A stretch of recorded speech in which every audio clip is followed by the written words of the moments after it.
Saudi real estate സാമ്പത്തിക വിപണികളിൽ വിദേശികൾക്കും നിക്ഷേപാവസരം തുറക്കുമെന്ന് നിക്ഷേപ മന്ത്രി.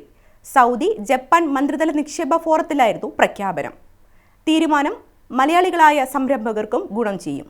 ഈ മാസം അവസാനത്തോടെയായിരിക്കും നിയമം പ്രാബല്യത്തിൽ വരിക. സൗദി അറേബ്യയിലെ റിയൽ എസ്റ്റേറ്റ് സാമ്പത്തിക വിപണികളിൽ ഈ വർഷം മുതൽ വിദേശികൾക്കും വൻതോതിലുള്ള നിക്ഷേപാവസരം നൽകും. നിക്ഷേപ മന്ത്രി ഖാലിദ് അൽ ഫാലിഹിന്റേതാണ് പ്രഖ്യാപനം.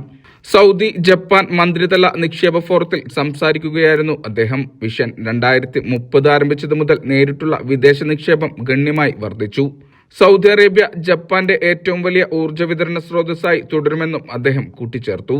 ഹൈഡ്രജൻ, അഡ്വാൻസ്ഡ് ഇൻഡസ്ട്രീസ്, ആരോഗ്യ പരിചരണം, ഭക്ഷ്യസുരക്ഷ, നവീകരണം, സംരംഭകത്വം തുടങ്ങിയ മേഖലകളിൽ ജപ്പാൻ കമ്പനികൾക്ക് അവസരങ്ങൾ ഇപ്പോൾ ലഭ്യമാണെന്നും മന്ത്രി വ്യക്തമാക്കി. സൗദി ക്യാപിറ്റൽ മാർക്കറ്റ് അതോറിറ്റിയും നേരത്തെ എല്ലാ വിഭാഗം വിദേശ നിക്ഷേപകർക്കും വിപണി തുറന്നുകൊടുക്കുമെന്ന് പ്രഖ്യാപിച്ചിരുന്നു. ഫെബ്രുവരി 1 മുതൽ നേരിട്ട് നിക്ഷേപിക്കാൻ ഇതിലൂടെ അനുമതിയാകും. ഈ മാസം അവസാനത്തോടെ നിയമം പൂർണ്ണമായി നിലവിൽ വരും. Vishal Cherpulassery, media 1, Riyadh.